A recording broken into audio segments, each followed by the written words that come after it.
Hello and welcome back to Rise and Align, where we talk about all things high vibrational. We are your hosts. My name is Demi. And I'm Halie. Happy Scorpio season, everybody, especially my fellow Scorpios. Today we are talking about transition periods, especially pertaining to manifestations or periods of life. And I think that it is kind of fitting for this time of year because fall does kind of represent the transition between summer into winter. And along with that, Scorpio season is very much about transformation. And sometimes when you are working towards alchemization or letting go of beliefs and transforming into new beliefs, there's periods where it might feel kind of like a void or it is a very transition period that becomes very uncomfortable. And I just feel like that is important to talk about, and it is normal for you to experience those things in various stages. I also think that it's normal to get to a goal, like manifest your goal into reality, and then to feel kind of unsatisfied still. To feel maybe a little confused as to why you're unsatisfied, or, why this wasn't it. And that's just because we have waves of emotion. Like, it's normal to not always be on a high. And it's also obviously because physical manifestations are not what truly brings us the feeling that we're desiring. So I think this episode is going to be great to just tell you that it is normal and it is okay to feel a bit lost in life at times. That's really just part of the process.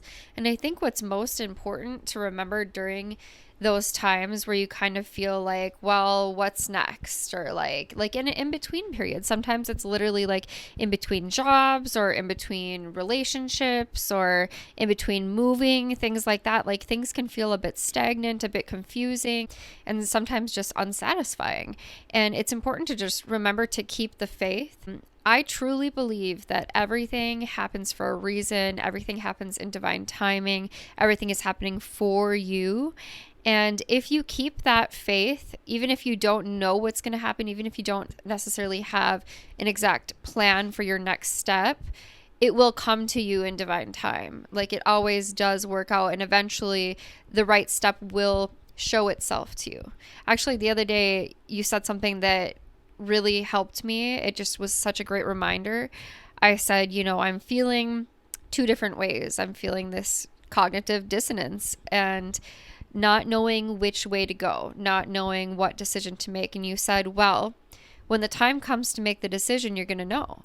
And you don't have to make it right now. You just feel your way there. Mm-hmm. And I was like, oh my God, yes. And that can apply to anything in life. If you're not ready to make a decision, just focus on being in alignment with yourself. Focus on meditating, going inward. And then when you're meant to make that decision, it will happen in divine time, and it will become very clear to you what the answer is. Absolutely. I think that one of the main reasons that we might feel uncomfortable during these times is that we're focused on the future and not in the present moment.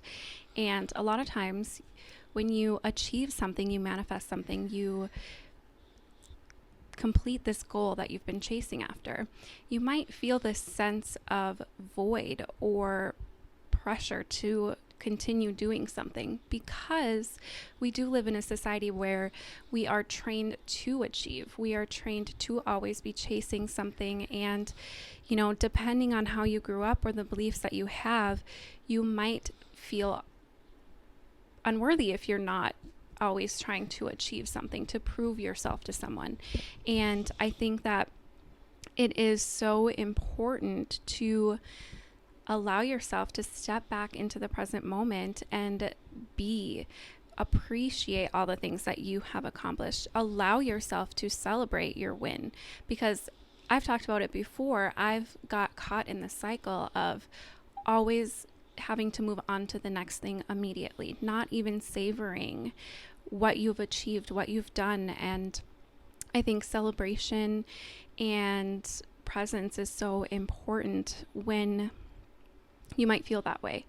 I also find that having faith is a major component to navigating the discomfort of transitions, whether it be after a manifestation or the in between stages of, you've released beliefs that no longer serve you, you're released a career that no longer serves you, or you feel ready to let go of that thing, but you don't know what the steps are to the next thing.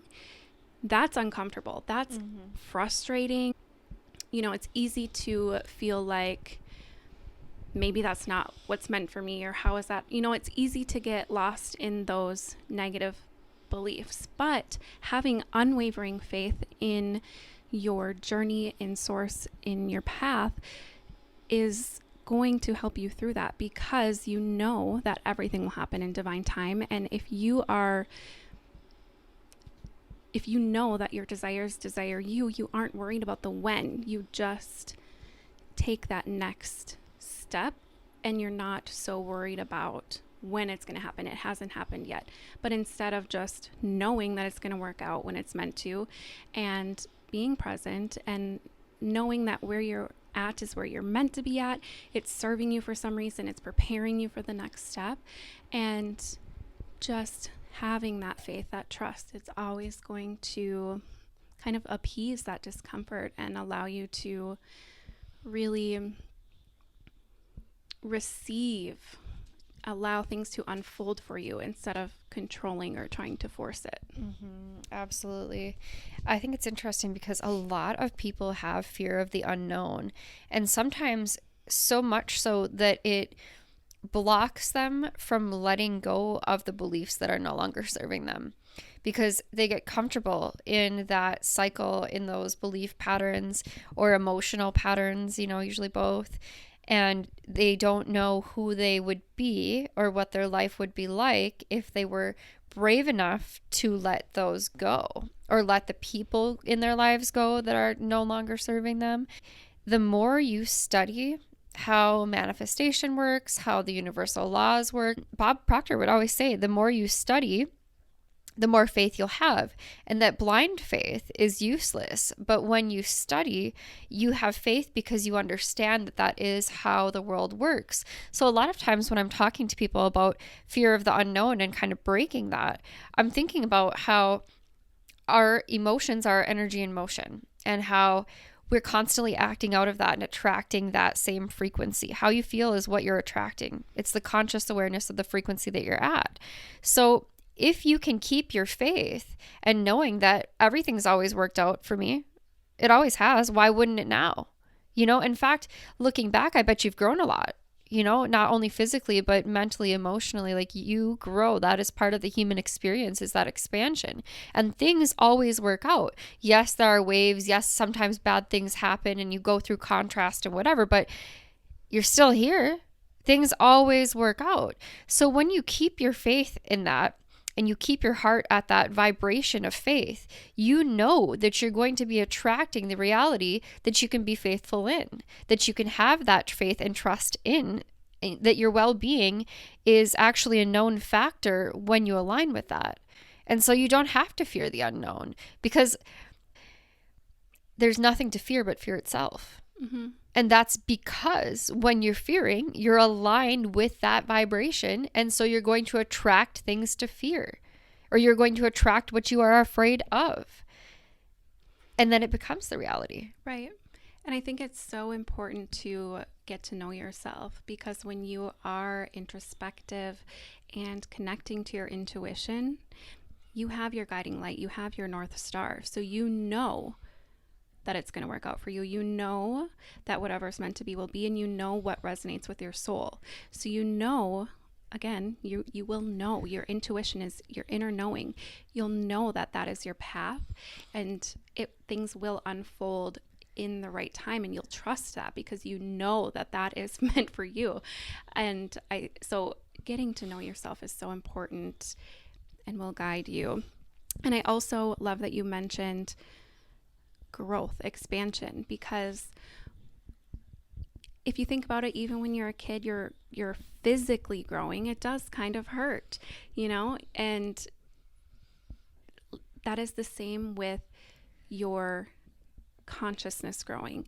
You are expanding, and that is going to be uncomfortable because it's new, and you are quite literally growing, and it's different, and you're building new neural pathways, and you're exploring something that you don't know the answers to. And so I think that it's only natural to feel discomfort in situations where you're growing, but also a reminder that when things are uncomfortable, it means you're growing, you're expanding, and that's amazing. And you're not just staying the same, which is really cool, and a kind of something that you can reframe in your mind. I recently went through a few transitions in my life, one being a career, and I found myself having those feelings of like discomfort come through, and it's easy to feel like more negative from that, like allow more negative thoughts to come up. But I use that as an exercise to reframe how I looked at discomfort, reframe what that really means, because it's not a bad thing. It's actually an amazing, expansive experience. And I feel like now I can experience discomfort and go through discomfort and not allow it to make me feel anxious or super stressed out. And I just know that that means I'm getting one step closer to where I want to be. And we can't change without changing, you know? Yes, yes, yes. So well said. While you were talking, I was thinking about too, a lot of times the discomfort comes from letting go of certain parts of us, you know, especially the subconscious beliefs we hold have attached to our ego, you know, and kind of defined who we are as far as we can remember.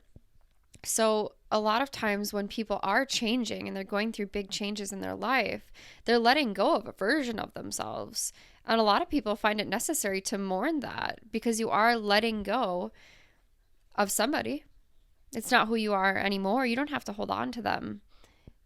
But it's okay to mourn that and to kind of have that realization that I loved that version of me. That version of me kept me safe.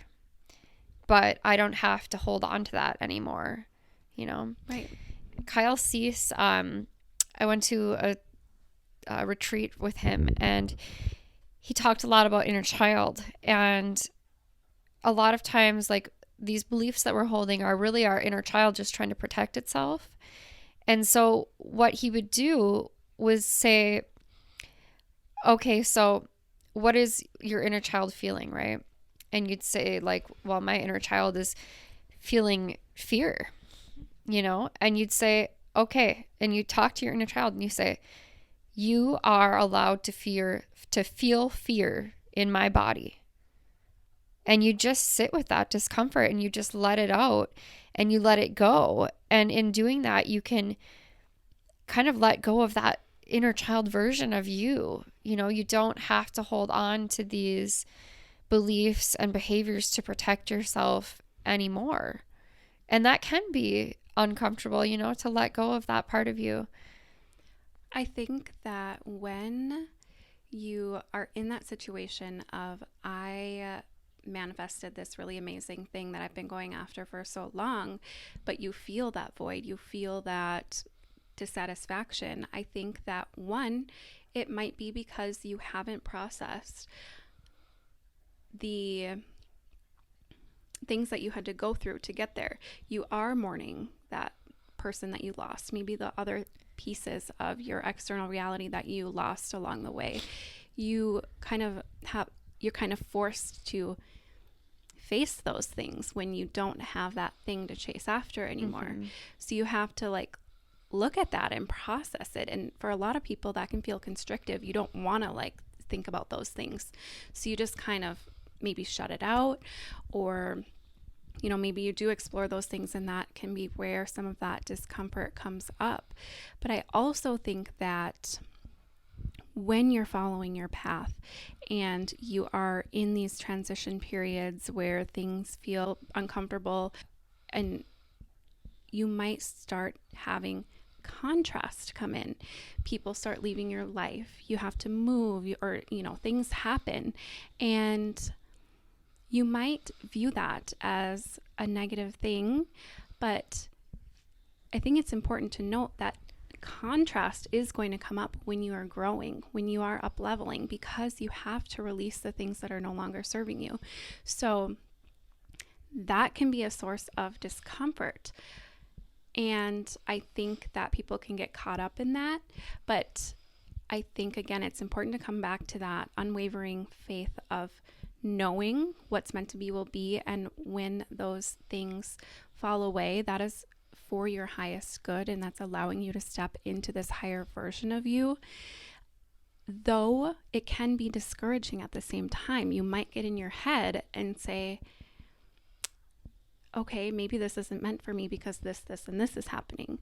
But you always have to come back to that trust and that faith. You can't, it's kind of like the universe is testing you, like, how bad do you want this thing? Are you going to let something small get in the way of that? To always trust that it's working out for you, and to know that contrasts will come up along the way. Your path isn't always going to be easy, but that doesn't mean it's not meant to be. Yeah, absolutely. I think that that's the difference too between spirituality and self-development, is that spirituality lies in the now. It's the faith in now and all that is here now. And self-development has a lot to do with goal setting, which is always future. And so we're always in the past setting our future goal, right? We're never in the present setting the right now. What's the goal right now? The goal is always far in the future. So when you get to the goal, you, the version of you now that's actually got it, wasn't actually the version of you that chose that goal. And a lot of times that's where that dissonance and unsatisfaction comes from, is the fact that, well, now I have it, I don't even really want it. Maybe this isn't even what I want. Mm-hmm. But it's interesting because we set the goal and we grow as a person in order to align with the vibration of the goal. And once we get there, we often realize that the goal isn't what we wanted in the first place. Mm-hmm. Right. And then you have to grow even more. Mm-hmm. And if you haven't aligned with the feeling of what the goal is, it is going to be dissatisfactory in the end, because you haven't allowed yourself to embody it within. Mm-hmm. So even though you may have it, but you don't know, you're seeking the feeling of having it, but you haven't mastered that yet. Mm-hmm. Yeah, it's interesting because I think that a lot of people do have the capability to manifest material possessions or physical goals, and then still not quite be embodying them within. And I think you get to a point where you realize that the external doesn't matter as much as the internal, and that the more you align with the internal, the more the external will reflect it. But you can't really do it vice versa. And if you become dependent on the external for the validation that you're seeking or the feeling that you're seeking, you will always be disappointed because your well-being is conditional. Exactly. I like to think of this period after manifestation as the void. Mm-hmm. Because if you think about it, going back to the phases of the moon cycle, when the moon is at its peak energy, it's a full moon, and things have come to a culmination, things have come to manifestation, and that is, again, peak energy. And once the moon leaves that phase, it moves towards becoming a new moon, and the new moon is dark. It's darkness, and The new moon is where you're setting your intentions. And I also like to relate that to the womb. The womb is dark. The womb is void, but that is where all creation is made. 2, when you plant seeds, you're planting them into the dark earth, the void, the darkness. That is where creativity is made. That is where new life is made. And I think that can be explored internally. When you achieve this manifestation, it is time for you to slow down and come back inwards, connect with the void, allow yourself to be still, allow yourself to be, and your next endeavor, your next creation will begin to show itself from that space. But you cannot, I don't think that you can create when you're not in that void space. Like, that is just how things are created in this universe. Yeah, that's a really good point. And it's perfect for Scorpio season, because I think that that sign is very representative of bringing the dark into light and transmute that energy. So if you've manifested your goal and you're feeling that period of dissonance, that period of contrast and unsatisfaction and unhappiness, you cannot feel happiness without the recognition of unhappiness or sadness. You can't have one without the other. So I think a lot of times that period can be really helpful to us in showing us why we're not happy and what it is that's, like, quote unquote, making us unhappy, or what we believe would make us happy. And if we don't use that period to question what that is, then we get stuck there. But if we do utilize that and recognize, like, okay, I'm feeling this way, let me ask myself why. Then we recognize what direction we need to go in to change that. Right. Exactly. And then the cycle continues. So I think it is important to be patient, be present, and always check in with yourself. Notice where you're at. You know, if you're chasing your manifestation, you are focused on growing.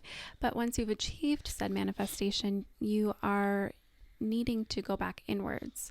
You're needing to explore, you know, your depths and see where you can maybe alchemize things and allow yourself to listen to your intuition, to source, to guide you on the next step, but not to rush that phase, to allow yourself to be in that phase for as ever long as it's needed, but to, again, not get stuck there. Like, don't allow yourself to get stuck there in negative vibrations. But if you're there in the receiving mode, you're there in, you know, faith, your higher vibrational self. I think too, like, it's really okay to just be. I don't really think that we're meant to be doing anything else. I don't think that we do constantly have to be chasing something. I think that it's really okay to just be and to just appreciate, and to, especially if you have just manifested, take the time to have gratitude for yourself, for not only the manifestation, but what it took to get there and all of the change and contrast that you went through to get here. And I think that there's so much power in that appreciation that it will excel you to the next level. Absolutely. I think what an interesting world it would be if we weren't expected to do, you know, like, what a different world. That is something that I've practiced heavily, especially in the last few years, of, like, allowing myself the grace to not be doing things and practicing presence and stuff. But it's still hard, I think, in the society that we live in today, to not feel like we're getting behind if we're not always keeping up with the next thing. With the Kardashians. Yeah. Yeah, I do think so too. And I think that there can be subconscious societal pressure just simply by existing in our world today, and especially like having social media and things like that, like it does really make it seem like, well, what do you want? And I think it's really important to ask, why do you want that? You know, is it to be validated? Is it to be as good as the Kardashians, or you know, or is it because you truly believe that it has meaning and will bring you joy or help others? Or I think a lot of that pressure, I know for me especially, has come from like, well, if I'm not always being productive, one, I'm not worth anything. My value lies in my productivity.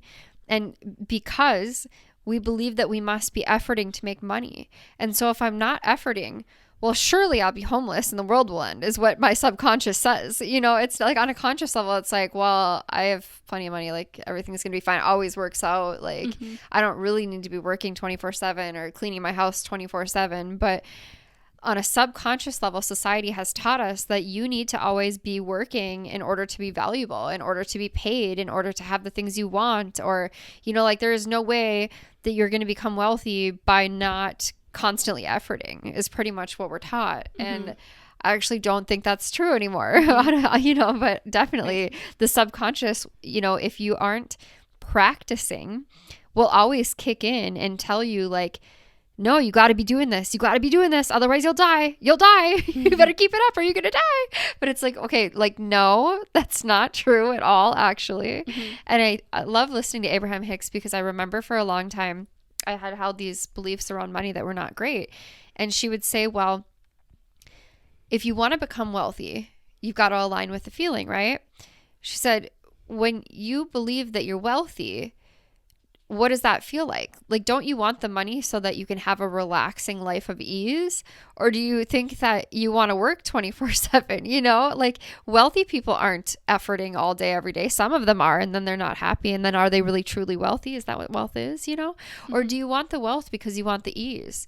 And so to attract that lifestyle, you've got to embody the ease.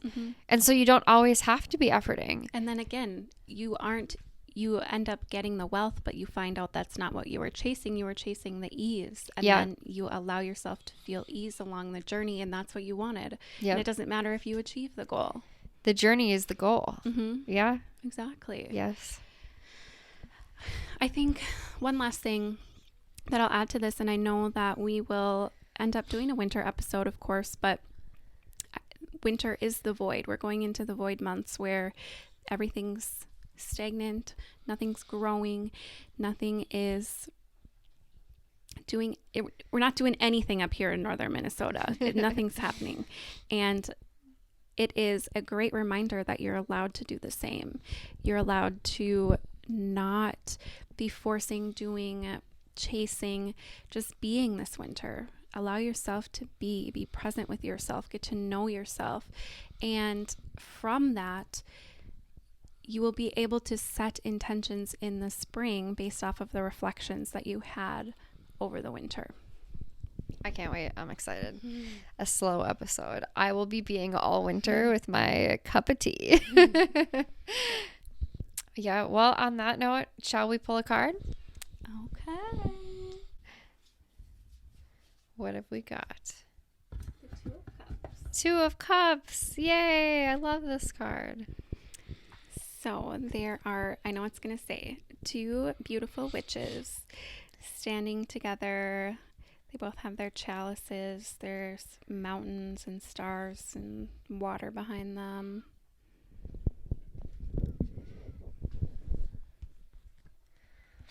I feel like the intuitive message for me is go into your heart, connect back into your heart. And there's this particular meditation that I found one time, and it was you're envisioning yourself in the womb of the universe and realizing that that infinite void is a safe space, that the unknown is safe.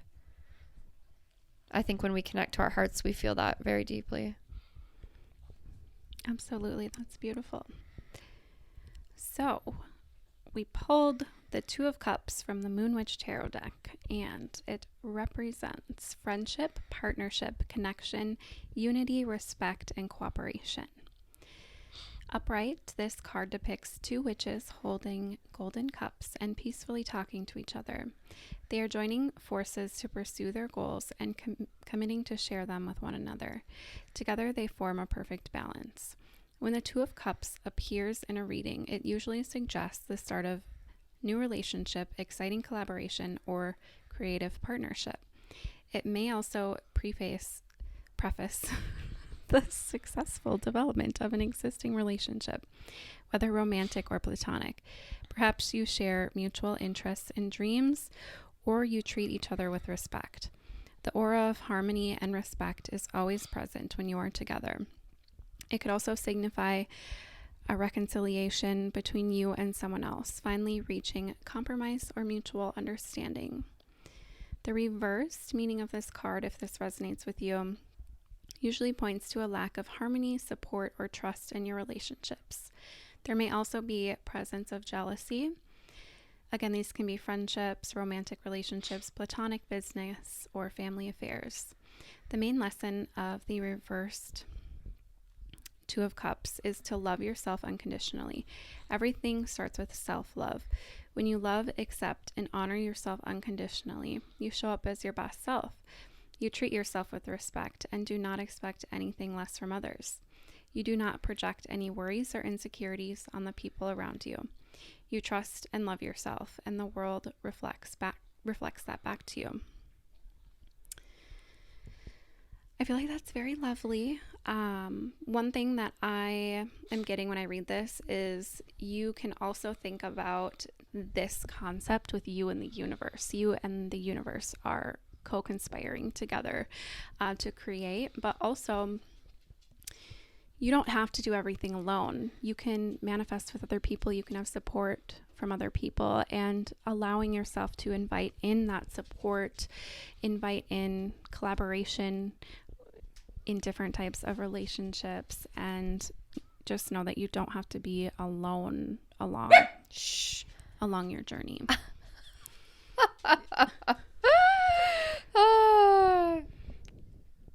Says the emotional support dog. The audacity. She said, "You're never alone. I'm always here." No, that's really true, though. I think that's something it took me a long time to learn, was that I didn't have to do everything alone. You don't have to do everything alone. We hope you enjoy this transitional period between fall and winter. Thank you for co-conspiring with us, for helping us raise the frequency, and for sharing your time and energy with us. We love and appreciate you so much, and we'll see you in the next episode. Bye.